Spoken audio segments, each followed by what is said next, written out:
Share भी आज focus में रहेगा क्योंकि टाटा की एक पॉपुलर व्हीकल है, एसयूवी है, हैरियर। उसका ईवी वर्जन आज कंपनी लॉन्च करने जा रही है। हालांकि हाल फिलहाल जो बिक्री के आंकड़े आए थे मई में, वो थोड़े निराशाजनक थे टाटा मोटर्स के लिए, और हमने शेयर में थोड़े से डिप देखे। 720 रुपए से गिर के 710 रुपए के आसपास से शेयर आ गया है। शरण जी, एक बार टाटा मोटर्स पर आप व्यू दीजिए। कैसा लग रहा है आपको इसका चार्ट? रिकवरी तो हमने देखी है, 550 से लेकर 700 रुपए तक आया, लेकिन उसके बाद अब फिर ये चल नहीं रहा जाता ये।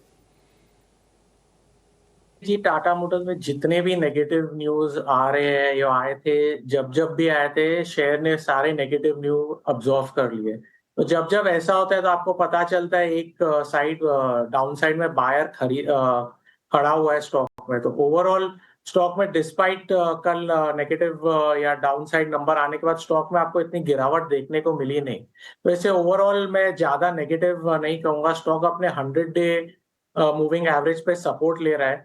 मुझे लग रहा है यहाँ सपोर्ट लेगा 700 से लेके 730 रुपीज के आसपास। ये एक कंसोलिडेशन फेज में चलता रहेगा और आपको एक नेक्स्ट मूव दिखाई देगा स्टॉक में 730 के ऊपर, जो स्टॉक को 760 के लेवल्स तक लेके जा सकता है, जो आसपास उसका 200 डे मूविंग एवरेज है।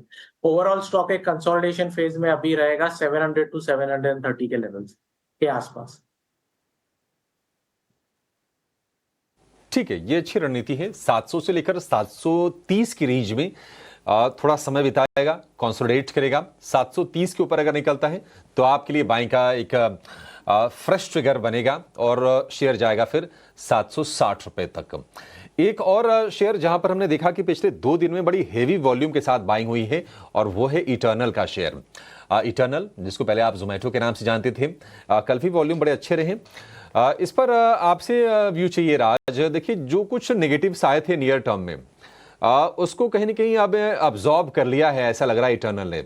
एमएससीआई में और FTSE में वेटेज भी इसका घटा। शेयर ने एक डिप लिया, लेकिन रिवर्सल अच्छा रहा। इटर्नल आपको लगता है कि यहां से चलने के लिए तैयार है और इस पर दांव लगाना चाहिए?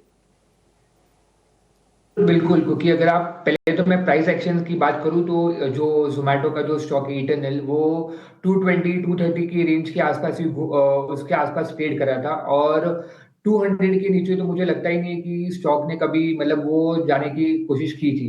तो वो बेसिस पे जो 220 का एक जो लेवल है 250 220, अगर अगर स्टॉक कभी भी वो लेवल पे आता है तो डेफिनेटली वो इन्वेस्टर्स वो लेवल पे एक्यूमुलेट कर सकते हैं डेफिनेटली। और अगर हम जो इनके जो क्विक कॉमर्स स्टोर और स्टोर रोल आउट्स के बारे में बात करें, या ब्रेक इवन टाइमलाइंस जो है, और जो कंपनी लगातार अपनी मार्केट शेयर गेन कर रही है डिस्पाइट हाई कंपटीशन, और मुझे नहीं लगता कि ब्लिंकिट जो है उसमें आगे चल के कुछ इनको परेशानी का कुछ होगा, और इनका जो मार्केट शेयर है नेक्स्ट फ्यू क्वार्टर्स में भी और ज्यादा इंक्रीज हो जाएगा।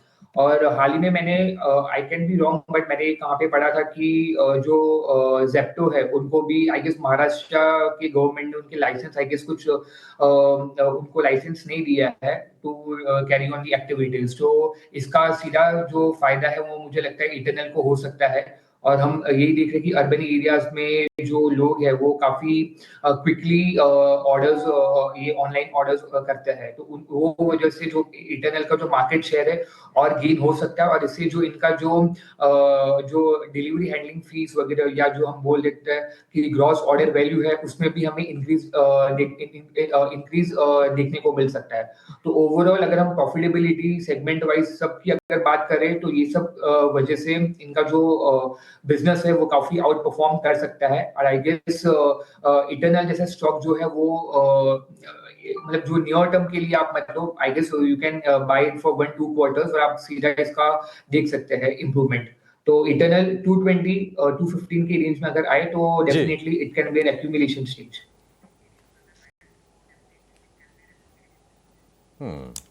ठीक है। आए तो, शर्त यह है आए तो, हालांकि मोमेंटम स्ट्रांग है, देखते हैं कि आता है नहीं आता है। लेकिन 215 से 220 की अगर आपको नई बाइंग करनी है तो ये आपके लिए रेंज है। एक छोटे से ब्रेक का वक्त